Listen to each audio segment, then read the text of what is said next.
Hi guys, it's Martin here from Westronics. Today we're going to show you how to diagnose and fix very popular value starter. Starter like that is fitted in a lot of vehicles. Now the most popular of them is Opel. Opel from about 92 to 02, petrol engine, most commonly Opel Astra, Corsa, some Victor engines as well. Now the other application this starter fits just in a different edition is 1.4 HTA Peugeot Citroën engines. Very popular as well. It's quite a new vehicle, and they start to come out in about 2004, and they are going up to this day. Other one is just a Peugeot Citroën, quite a standard starter, very popular starter, and Peugeot and Citroën engines, most commonly known from 2 litre HDI. And the other one is a Volvo starter. This starter fits good few Volvos, most commonly petrol. Now all the starters share one thing. It's all the same, one type, value, D6 or A type. As you can see, bodies of all of them look exactly the same. The only difference between them is that they have different drivings. Now we have to move on, and I'm going to show you how to know is that the starter that you have fitted on your vehicle. Now, the most significant feature of this starter is the motor of it, because that's the part we are after, because that's where the brushes are situated, and that's what is the very common cause of problem in this particular model of the starter. Now, the most significant feature of this starter is the way how the steel cap goes over the body. As you can see, this cap is held by two 8-nut screws at the back, and the cap goes over the steel body. Now the other significant thing about the starter is the number. The most important thing in all the numbers is D6 or A. That's the serial of the starter, that's the series of the starter. And if your starter has the sticker and it says D6 or A on the sticker, means this is the starter we are featuring today. It doesn't matter what vehicle it fits, this is the starter. Now there's always 3 or 2 numbers after D6 or A, but that's irrelevant. It just says what vehicle does the starter fits. D6 or A is the most important thing. Now, what we have to do now is we have to test our starter. Now to do that, just put the starter into the device. We have the ground, which is negative, of the battery attached to the device. We have our other jump lead, which is our positive. Now to test the starter, first of all, just touch the connection, which is the connection connected with the ignition switch. Small wire. As you see, we have a problem straight away. There's a little flash and nothing happens. And if the same thing happens when we touch the big connection where the lead going to the motor is attached, if we have the same situation, that there's a flash and nothing happens, that means we have a brush problem with the starter, which is a very common fault in them starters. Now, first thing we have to do, we have to remove the nut which holds the wire coming from the motor.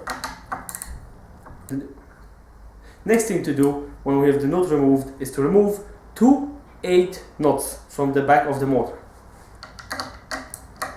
Now guys, we have the cap and the plastic cover removed. We can move on to taking out the brushes. Now, very simple way of doing it. First of all, we have to remove the positive brush, which we know is positive because it goes into the connection onto the sunlight. And then we have to remove the negative brush, which is just slides down onto the connection where the nut was fastened. Now the easiest way of removing that will be getting something shaped like that. It's basically just an old spring, which I bent in the U shape. It's going to make it easier to take out the spring. What we want to do is, we want to take the spring, put it down in there, grab the spring which pushes down the brush, move it away. Now just take the brush, gently pull it out. Now we have the brush removed. Now as you can see, something fall down. What it was a little insulator which was sitting on top of the brush. This part is very important for the very simple reason. It insulates the brush from the spring, where the spring is a negative and the brush is a positive. It's a very important part, do not lose it, because a starter is not going to work without that. Now, as we have the positive brush removed, we move on onto removing the negative brush. So this is exactly the same thing. Put our little screwdriver or whatever you have in there and take out the brush. Same thing happened, little insulator fell out. Very important part. Now guys, I have a set of new brushes here, as you can see, and if we take the new brush and compare it to the old one, as we can see, there's a significant difference in the length of the new one and the old one. Now next thing to do is to get our needle, lift the spring up, shove the brush in. Now after you have the brush shoved in, it's very important to put that little insulator inside on top of the brush, because if you won't do it, the starter will simply short and it wouldn't work. Now just place the lid comfortably into the nest there, shove the little steel thing inside of the rubber, and the plastic casing is shaped for it. Now with our positive brush in, now it's time to fit our negative brush. Now we do it the same way. Grab whatever you're using to lift the spring, lift it up,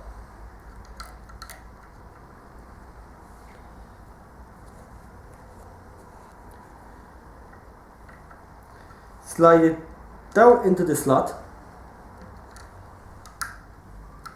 and remember about the most important thing, little insulator has to go in there as well.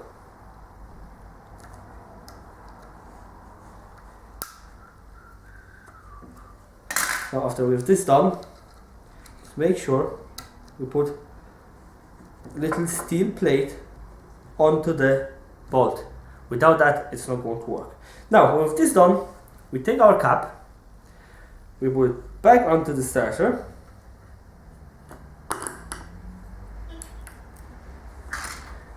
we slide down our little cover over the new lead, put our two nuts back onto the starter,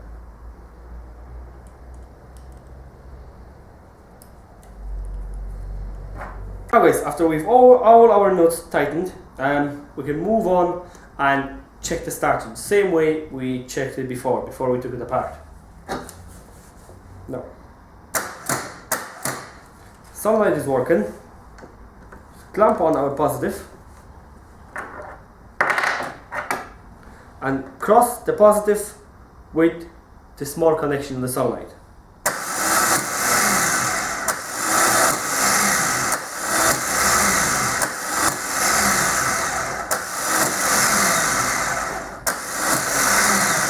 Now guys, I hope you enjoyed the video. The only thing I didn't mention in the video was that while fitting the brushes into the plastic brush box, make sure they are moving up and down freely, because some of the brushes on the market, they are manufactured quite wrongly and they might be quite tight in it, which is going to cause trouble.